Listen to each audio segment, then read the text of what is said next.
It felt like someone was walking on the grass outside their room window, and there were also sounds of something being dragged. So they looked outside, right? They saw a blurry shadow outside the window, and then there was a pair of glowing red eyes.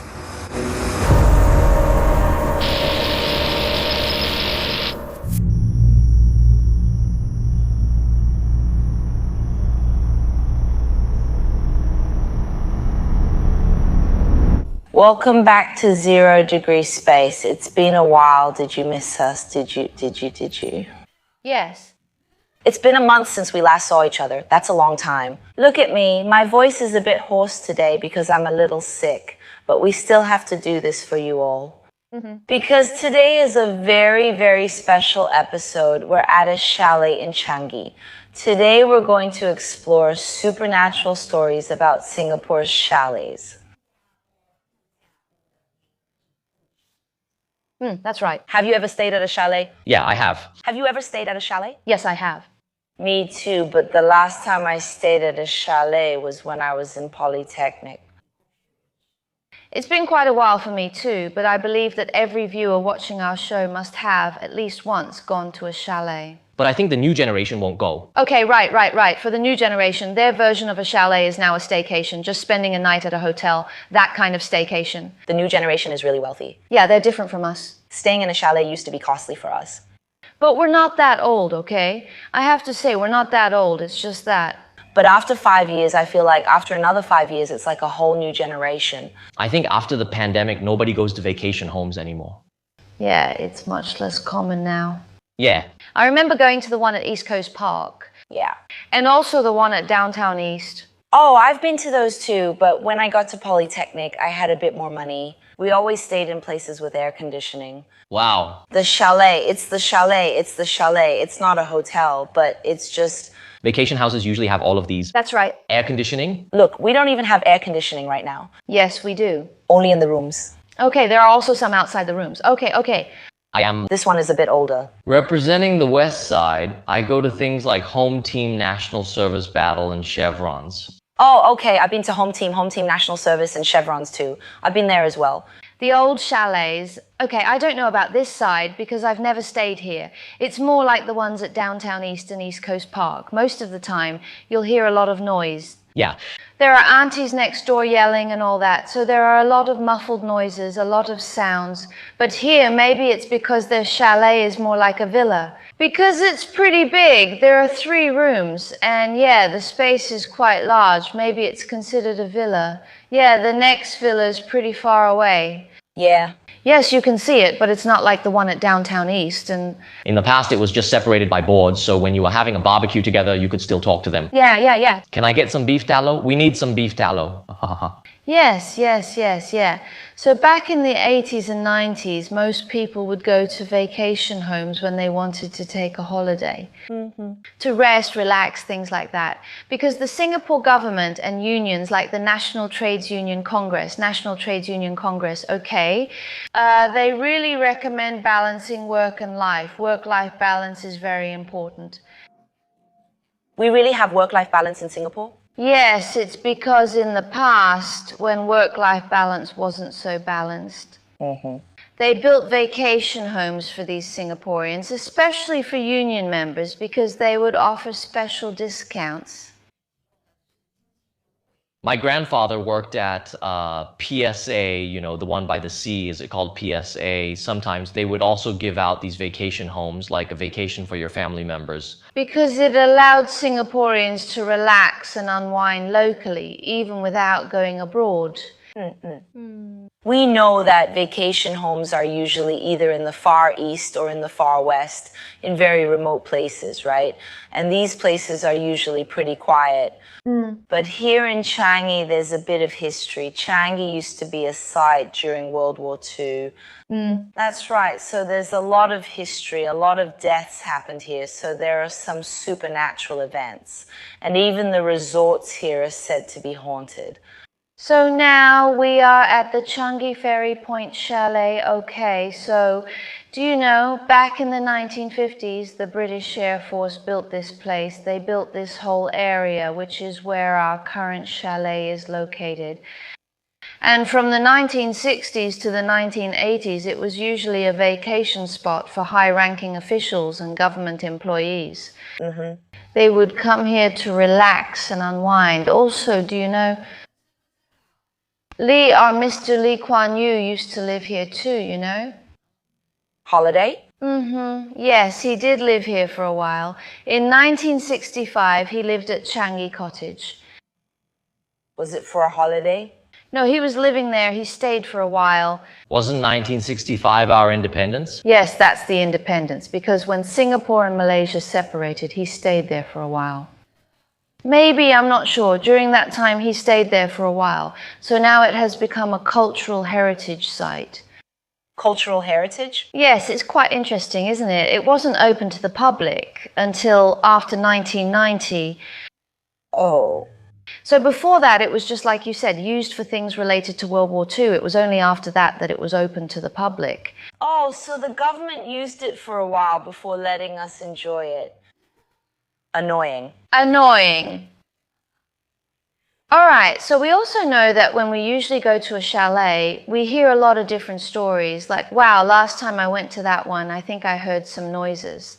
Hey, last time my friend went there, they heard or maybe even saw a ghost. Whenever you visit a chalet, people always share ghost stories. If you stay at a chalet and it isn't haunted, you haven't truly experienced the fun of it. Really? I haven't. I haven't experienced it either. Yeah. The last time I went to a vacation house, I was stunned because I actually experienced it. Why? Is it your friend? Because at that time, I hadn't gone to get a haircut yet, and we thought this person was haunted. We tried everything. I even tried to wake him up. It didn't work. But in the end, you know what worked? I sat on him, slapped him, and he woke up. Wait, is this your friend? Yes, he's my friend. Wait, did you think he... They thought he was possessed, that he was haunted. So we just used any random chant, and they believed it because they think language can drive away ghosts. In the end, it didn't work, and they still said he was haunted. I really didn't know what else to do. We all pushed him down, and then I sat on top of him. I asked him, who's my husband? Who's my mom? Because if you're a ghost, you might be able to read my mind and know what I'm thinking, right? But he didn't know, so I slapped him and said, who's my mom? And so on. He kept pretending to be possessed, so I slapped him again. He was like, why? That really hurts. So he really is? I don't know. I was only 15 or 16 at the time. All I know is that those 2 slaps woke him up. Did you guys drink alcohol? No, I drank alcohol, but he didn't. Doing this kind of thing at 15 or 16 years old? What 15 or 16-year-old doesn't drink at a vacation house? No. Move, touch your heart. So today we have a special story to share with everyone about Chalet, because I know you all really want to hear it, right? Okay, I'll go first because I'm afraid I might lose my voice later. So we're at the chalet, right? So of course we can't go without some ghost stories. My ghost story is actually something that happened to a friend from the production team. Okay, her name is Sharon. She remembers this happened in the year 2000. That year was special because it was the millennium, and it was also the year Sharon took her O-level exams. And you know, back then, around the year 2000, there weren't many activities in Singapore. So after everyone finished their exams, the big exams, the mid-year exams, at the end of the year, right? Everyone was really looking forward to going to the holiday chalet. After they finished their O-levels, they all wanted to come here. But Sharon's parents were against it. They didn't allow her to stay out overnight. Sharon tried to persuade her parents by telling them, hey, I worked really hard to finish my O-levels. And my good friends are coming, and some classmates' parents will be there too. She managed to convince her parents. They said, okay, and let them go. You know, the usual, before going to the chalet, everyone would meet at the Tampines bus interchange, take the bus together to the chalet to check in, then go buy things for the barbecue, eat those huge chicken wings and all that. And then, around 9 o'clock in the evening, their parents had to go home. Because, you know, back then we didn't have things like Grab or Gojek. If you wanted to get a taxi or take public transport, you had to catch it at the right time. Yeah, the last bus. Yeah, and if you took a taxi too late, it was really expensive.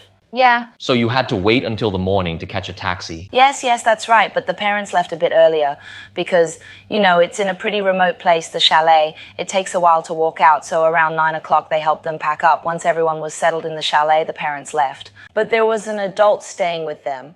They were only 16 years old, so there was an adult, one of the classmates' older sister, Josephine. Yes. And this older sister was very serious, a real goody two-shoes, so the other parents felt comfortable letting them stay there. And since they were only 16 underage and couldn't drink alcohol, when they arrived at the vacation house, they just ate snacks, played games, and played board games. That's so boring, no drinking. Just let them be, okay? That's normal, okay? Yeah, so they just chatted over there. Then there was a male classmate who was really mischievous and wanted to scare those female classmates. He told them ghost stories. While he was telling ghost stories, surprisingly, OK Josephine, the only adult, actually suggested to them, hey, do you all want to go explore the old Changi hospital together?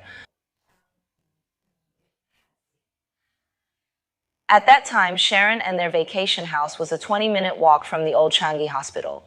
Everyone got really excited and all said they wanted to go. Then Pauline started to feel uneasy and uncomfortable. She kept telling Sharon, I think I better not go. You all go ahead, I'll go home. Then Sharon told Pauline, it's really late. It's already past 11 o'clock. No taxis will come in here. You're already here. Let's just go together. Then Pauline felt really uneasy, but reluctantly went along. On their way, walking to the old Changi hospital, strangely, 2 taxis passed by, and both of them were empty. So actually, Pauline had time to flag them down and go home, but both times Sharon stopped her. Yeah, he just kept walking and walking until he reached the intersection near the old Changi hospital. And there was another taxi parked there. The driver was outside smoking. Hey, This driver knows how to pick a good smoking spot. But I think I'm like that too, but I guess maybe he's giving rides to people who want to go on an adventure. Yeah, he just happened to be there. Yeah, and then he was smoking there, right? Then Pauline said, there's a taxi, I should go home. Yeah, but Sharon said, since we're already here, we're already at the door. If you don't go in with us, isn't that a waste? Isn't that not fun, right? Pauline felt really uneasy, but she still reluctantly followed them in. But before they went in, a group of people came out. Oh. Yes, then they told them there was nothing inside.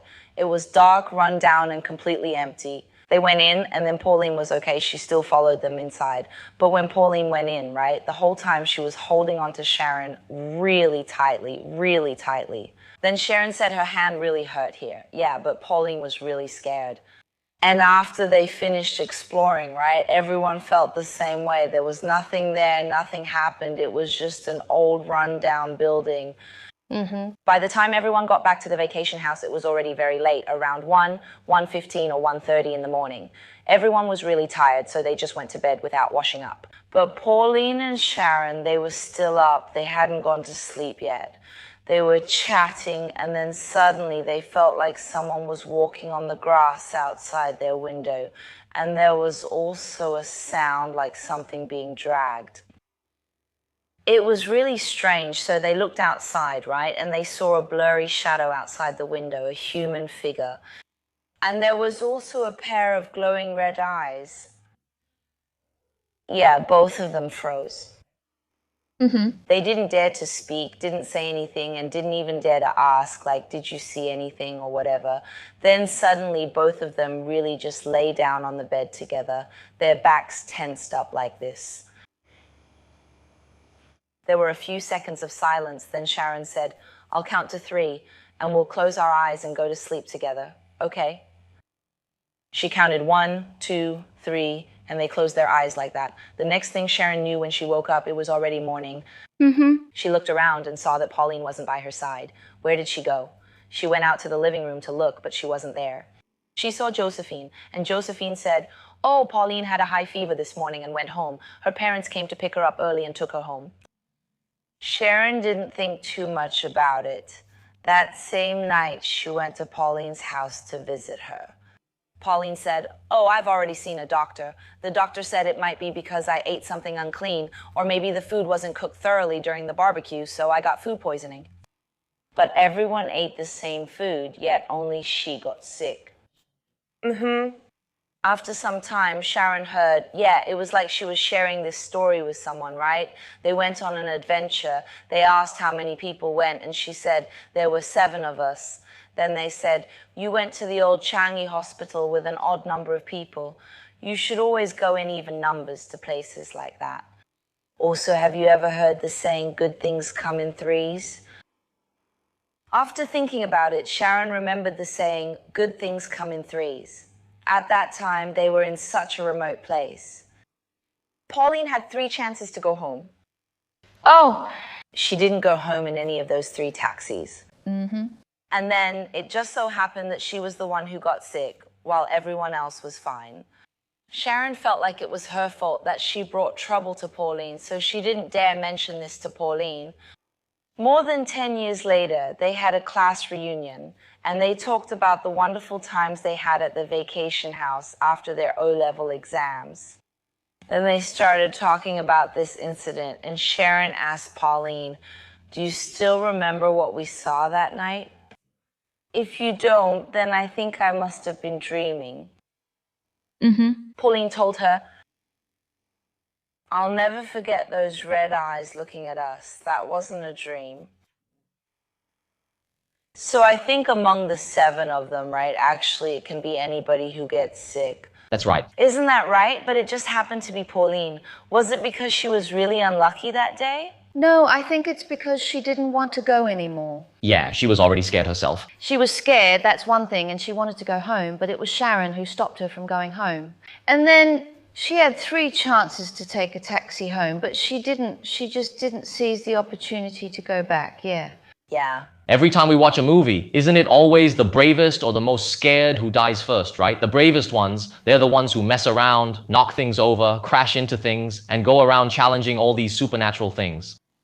Those who are naturally more afraid are more likely to be disturbed by them, right? I personally think so. And then she also mentioned odd and even, but I don't really understand that. It's not that. It's just like you can't have one. You can't have 3, 5, or 7. But who said that? It's all from people like you. This should be a legend. Yeah, it should be passed down by your kind of senior or something, right? For example, every time I go to these places, we never care how many people there are.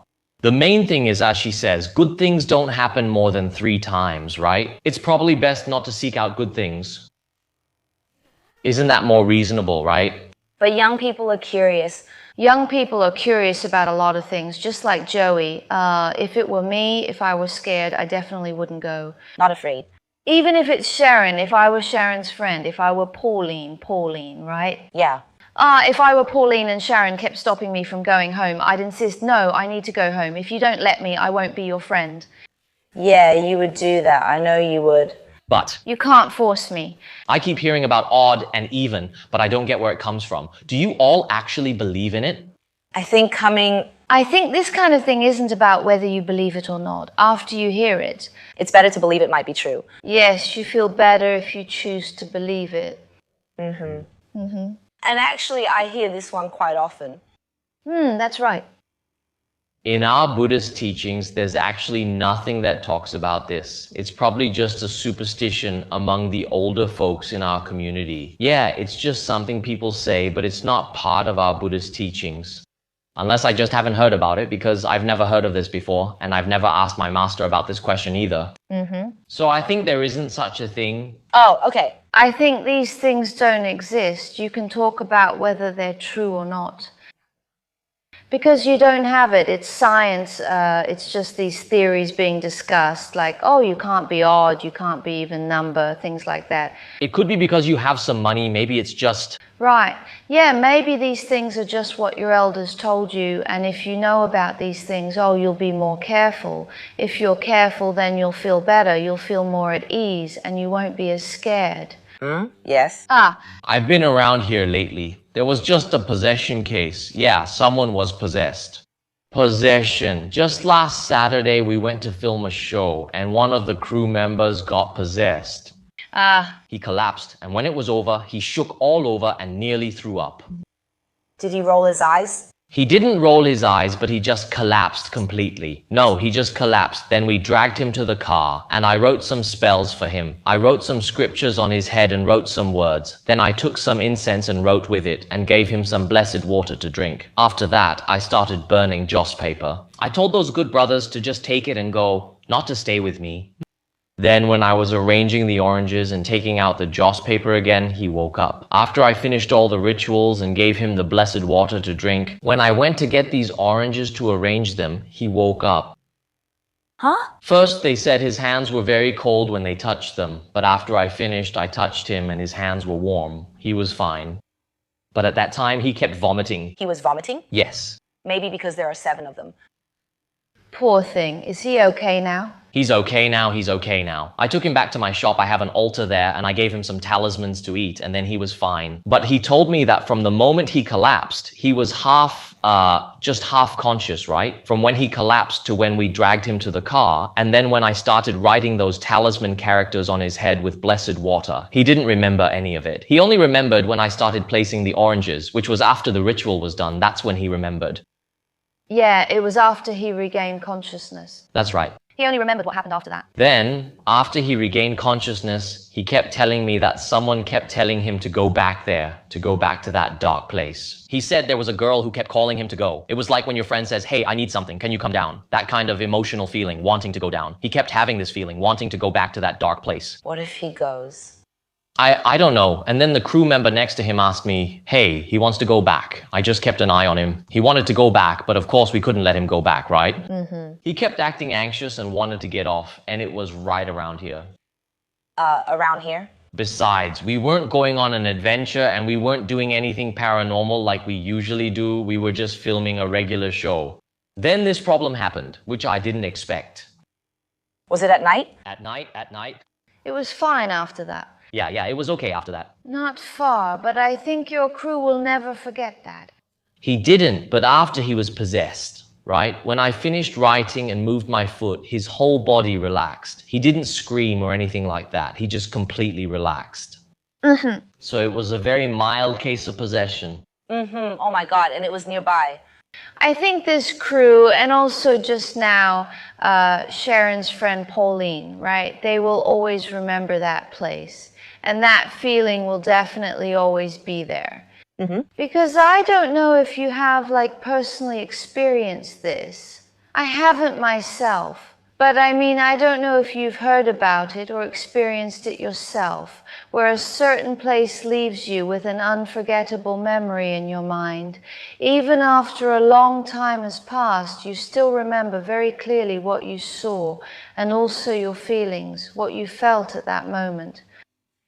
Because in 2023, I had a friend named City, and he and his family went to, I'm not going to tell you where, okay? You can guess for yourselves, okay?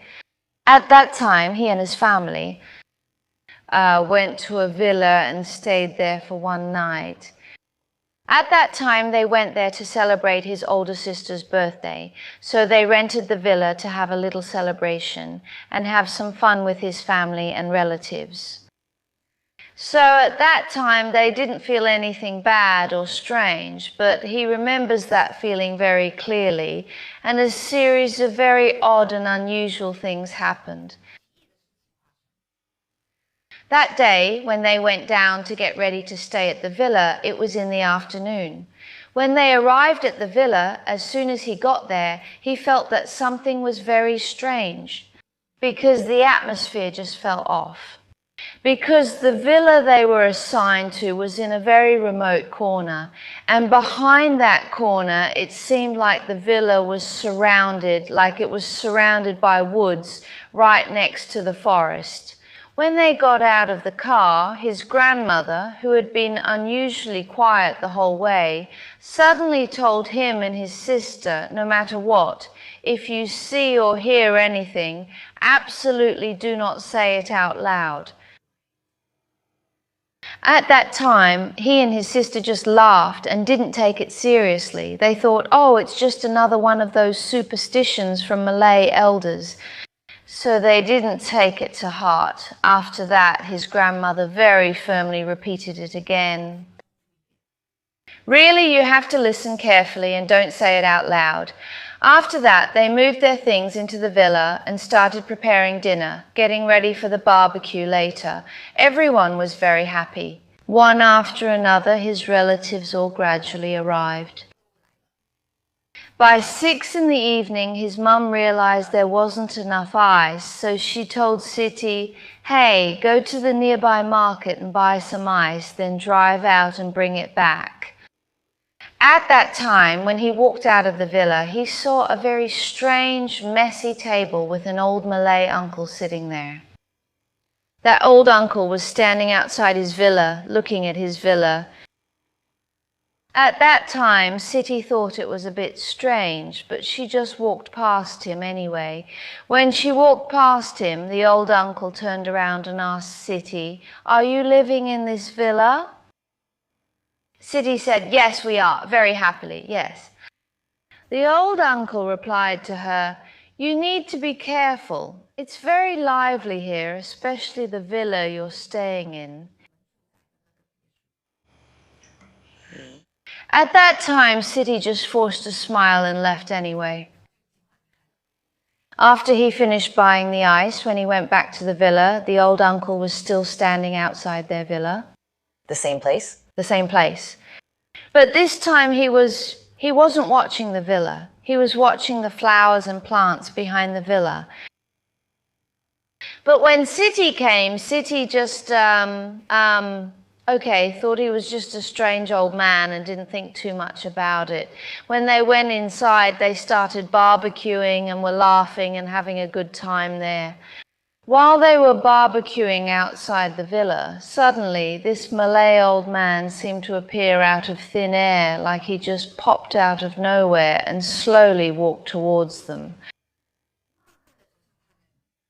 Then the old man spoke to them again. He told them not to stay outside for too long.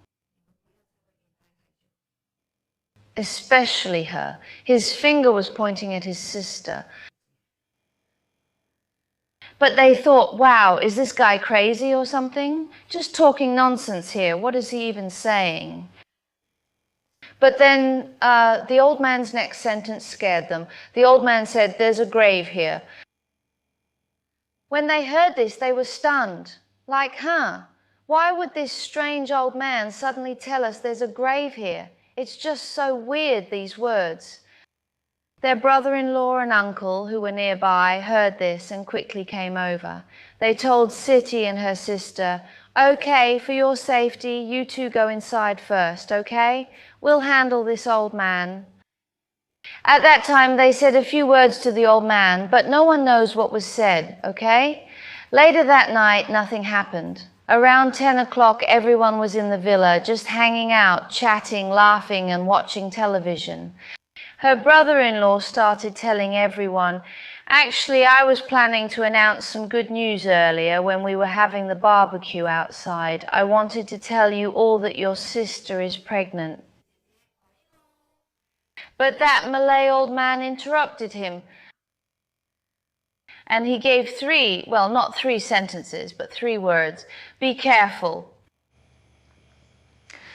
After that, it was already past 11 and everyone was tired. Okay, everyone wanted to go back to their rooms to sleep. Okay, this villa has 3 rooms. One is for the boys, and the boys' room has an attached bathroom. The other 2 rooms are for the girls. Okay, the girls' rooms don't have a bathroom, so they left the living room light on for the girls to make it easier for them to come out and use the bathroom at night. So Siti, older sister, and Grandma, the 3 of them stayed in the same room. In the evening, or rather in the middle of the night, Siti suddenly felt someone gently tapping her on the shoulder. She heard her older sister's voice asking her to go to the bathroom with her. At that time, Siti was really sleepy, so she told her older sister, "Oh, just go by yourself." But the gentle tapping didn't stop. It kept tapping her, saying, "Come on, go to the bathroom with me." Then Siti got annoyed because she was really tired. She turned around and told her sister, "Stop bothering me." She meant, "Stop messing with me. I want to sleep." But when she said this to her sister, she saw that her sister was actually sleeping soundly. She was surprised. It was strange. Who had been gently patting her shoulder all this time? At that time, she was too tired, so she didn't think much about it and just went back to sleep. The next day, when they were on their way home, Siti asked her older sister, "Hey, why did you keep asking me to go to the bathroom with you last night? I kept saying I didn't want to, but you kept patting me and asking me to go with you." Her older sister said, "What are you talking about? I slept really well. I didn't get up at all during the night, and I never asked you to go to the bathroom with me." But Siti said, "Yes, you did. Didn't you call me?" Grandma heard them from the side, so she came in and interrupted. She said, "Didn't I tell you when you got out of the car, didn't I tell you no matter what you see or hear, don't say anything?" It's because when they arrived at the villa in the forest, she saw a faceless woman who kept staring at them. That's why Grandma kept warning them again and again. If you see something, don't talk about it, just leave it at that. But Grandma kept talking. She said she was awakened by that thing too. But she just ignored her because she knew what it was, so she ignored her and didn't care. Grandma kept talking, saying that thing tried to lure Siti out of the door, out of the room. It wanted to lure Grandma and Siti out of the room. That way it would be easier for it to attack her sister. Because her sister was pregnant. Yes, so I think this strange old man really wanted to protect them because he kept telling them again and again to be careful, be careful. After that, they swore they would never go back to that place. That was their first time going, and it was also their last time. Hey, I think that Grandma was a little strange. Why? Because when she got off the bus, she saw someone without a face. A woman. The woman was over there watching, just staring at them. I was afraid that if I saw it, I might tell them, "We're not staying tonight. We'll go home after the barbecue." Oh, but maybe it was to celebrate my sister's birthday. Yeah, I get Grandma's feelings. She just hopes nothing goes wrong. Yes, she didn't say it directly either. She just told them to be careful if they see anything. Just don't talk. But later, she found out that her granddaughter was pregnant, right?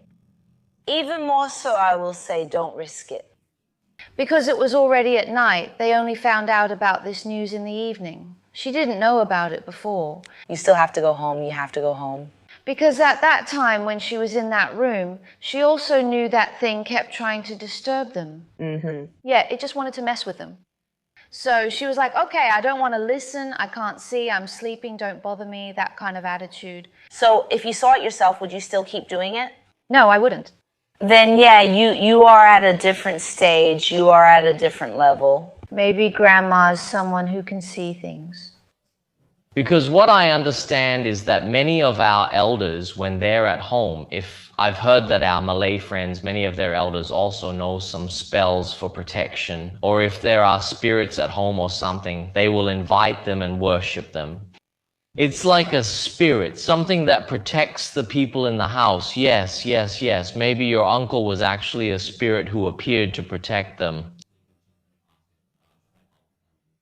But I still think, no, it's not. It's just a spirit, just a...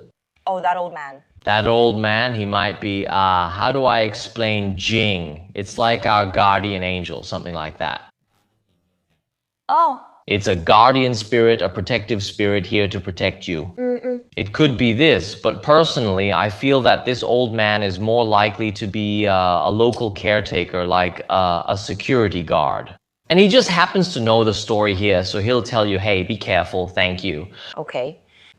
Okay. So, to our Malay friends, if you know, like, what happened or why this old uncle keeps telling them to be careful, then please leave a comment for us and let us know. Yes, please let us know, because we really don't know much about this either. Hopefully, if any of you know, you can tell us in the comment section. So now we're talking about Changi, right? Just now we didn't mention our southern side. In the south, we have Sentosa. Back in the day, during the war, a lot of Japanese soldiers would behead people at Sentosa and throw them into the sea there. So, a lot of people will tell you not to go to the beach at Sentosa at night, right? And the resorts there are all on, well, you could say Sentosa is like a small hill. And there are a lot of resorts inside, and each resort is really, really small. At that time, I was about 17 or 18 years old, maybe even younger, 16. My cousin's birthday party was over there, and we were just having a barbecue and talking as usual. He got a little drunk, so we helped him into the chalet, which was similar to our downtown east. Just a single room, not like the villas we talked about. After we brought him in, around 9 or 10, the security guard told us, "It's late, you all need to leave. We're closing the barbecue pits." All of their friends ran inside. A lot of outsiders rushed in. I'm telling you, there were probably about 10 to 20 people hiding inside, making noise, talking, playing mahjong, and doing all sorts of things. At that time, my aunt, my mom, and I went to the parking lot. Then we were talking about life, and suddenly, halfway through, the security guard came over and talked to us. Everyone had to leave because there were too many people, it was too noisy, and maybe the neighbors were there making complaints or something. So, okay, everyone came out slowly. You see young people, 2 or 3, coming to the parking lot. Then suddenly my aunt got a call from one of my cousin's good friends saying, "Hey, he seems to have gotten into a fight or something." So my aunt ran back to the vacation house first, and my mom went with me. If there was someone I could fight too, right? But when we got there, as soon as I opened the door, he was lying face down on the mahjong table. His head was shaking like this, and it just felt wrong.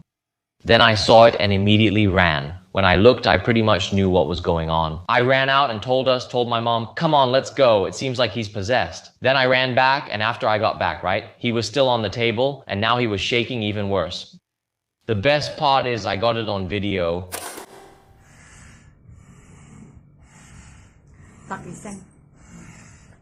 He was shaking over there, and when he was shaking, he didn't say anything. He was over there, and he was growling like an animal. Cough.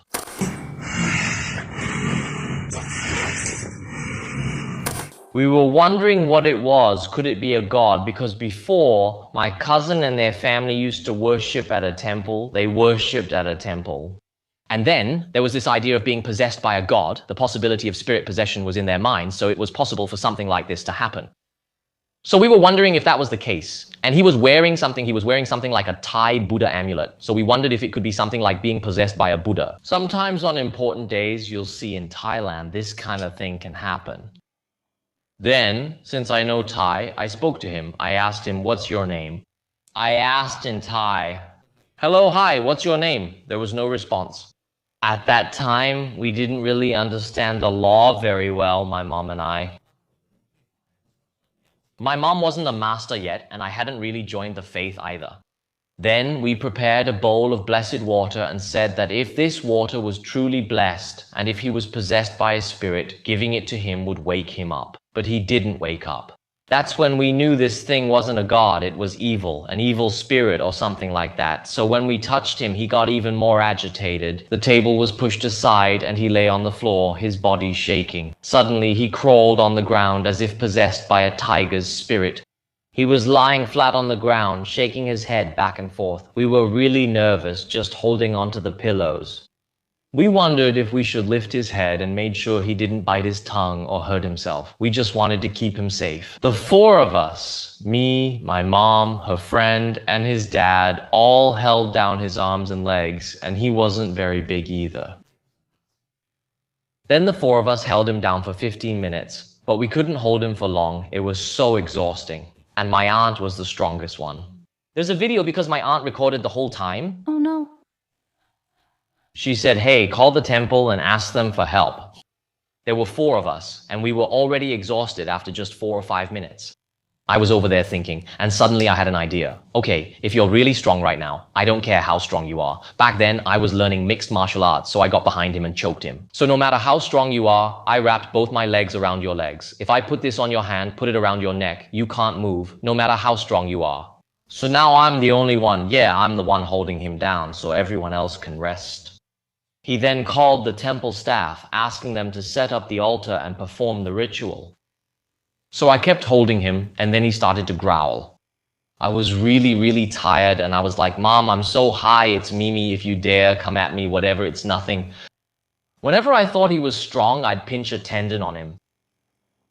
Then whenever I felt him relax just for a moment, maybe 5 minutes, I could feel him relax a bit.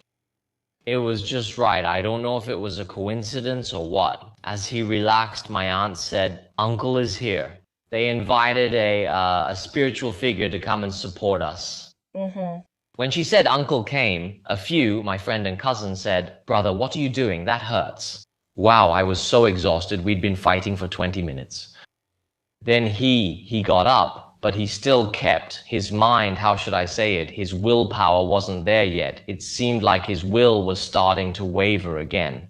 We had already poured a bucket of water on him, but it didn't work, so we grabbed another bucket. Then there was an abacus bead, which is something of their god. They call it an abacus, right? Yes, an abacus bead. We put it in the water, splashed him, and he woke up. Then he finally woke up and spoke a little while. Everyone watched in awe.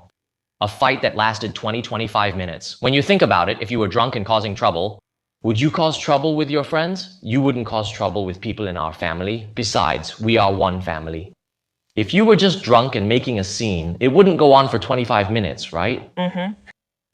Everyone was really tired, so I told them, okay, let's go back now. Since everyone was already exhausted, I told him, okay, keep your things with you. Let's leave right away, just immediately. Let's get out of here. Because if this spirit or demon is still here, it could find someone else. Like to attack. We don't want something like that to happen, so everyone should just leave. At that time, it was around 5 or 6 in the morning, or maybe a little after 4. The subway and buses weren't running yet. So each of us slowly walked from Sentosa to Vivo. Then when I got home, my mom made me eat talismans and drink all sorts of things. She said it was because when I was trying to suppress it, I kept scolding it, afraid that something would attack me. So afterwards, I ended up eating a lot of talismans. I think this story, wow, is something I've never heard before. It hasn't happened. It's because this happened in Sentosa, where a lot of people died and many bodies are buried there. And secondly, he had been drinking, so his, let's say, frequency might have been closer to theirs, making it easier for him to be possessed. Oh, okay. This story is really interesting. After hearing so many chalet stories, do you dare to go on an adventure? Let's take on the challenge.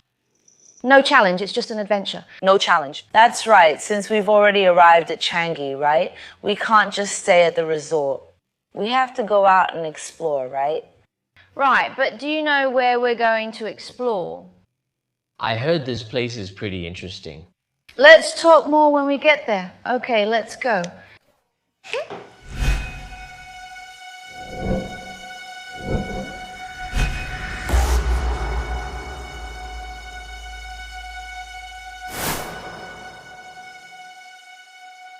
Now, we're heading to Chalet M.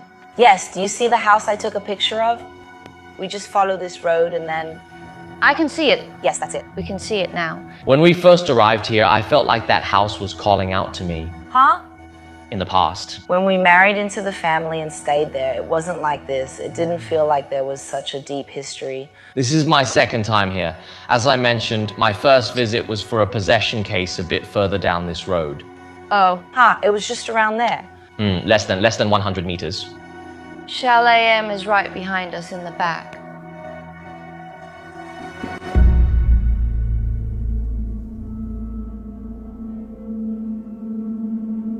Can you see anything through its windows, or are they sealed up? It seems like they're sealed up. So you can't even see inside at all.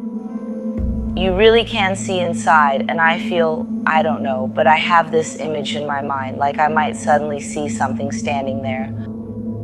It feels like I saw something, like I saw a head sticking out or something. And then in the middle, that window. It's that small one, the second one in the middle, that little one. I really want to go in. Right behind us is Chalet M. Okay, now we can all see that it's already locked. This story is about 2 young women, one 20 and the other 24, who unfortunately took their own lives here. At that time, they were found in a locked bathroom. When they were discovered, there were already no signs of life. Investigators also found 2 containers outside that were filled with charcoal, and the charcoal had already been burned out. There were also various letters indicating that this was a planned double suicide case. Authorities have classified this as an unnatural death. The 2 of them booked this vacation house themselves and then deliberately took their own lives inside. The 2 of them sealed the bathroom door to enhance the effect of the carbon monoxide. The report also shows that when their bodies were discovered, they had already been dead for some time. I heard the rumor was that they invited many masters from different religions to cleanse this place. Because after the incident, many people who stayed at Chalet M experienced and discovered many different supernatural events. That's why they asked many masters from different religions to come and cleanse this place. However, most of the masters said they couldn't do it. In the end, this one master said that when he was leaving, the 2 of them begged him to let them stay here and not to disturb them anymore. I don't know if it's true, but even if it's just a rumor, it's still pretty sad. Yeah, hearing it is really touching, but it's also such a pity. Keith, do you think, like, there really could be spirits that ask the master saying, just let us stay here? It's possible that some masters are more spiritually connected and can talk to them directly, yeah. But I think if I met these 2, I would still help them reincarnate. It's not good to let them stay here as wandering spirits. Can I say now, if they're still here, right? It's not possible that there are only 2 of them, because this is just an empty vacation house. Anything can come in. So it's not possible that there are only 2 inside. So I think it's possible that it's pretty lively inside. But So do you feel anything right now? Yeah, I do. Like, for example, just now when you were talking about their sad story, my headache slowly, the pressure slowly got heavier and heavier. But I don't think they'll bother us because we're not the first people to come here. They look at us like we're animals in a zoo. They're just watching what we're doing. I don't think they'd intentionally bother us.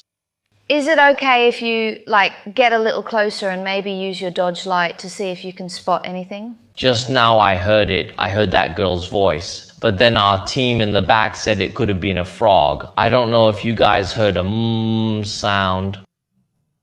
No. I don't know if there's still any inside, like electricity. But I heard what sounded almost like the sound of electricity. It felt like those tables, when they're moved, they make that sound. It sounded a lot like a woman's voice.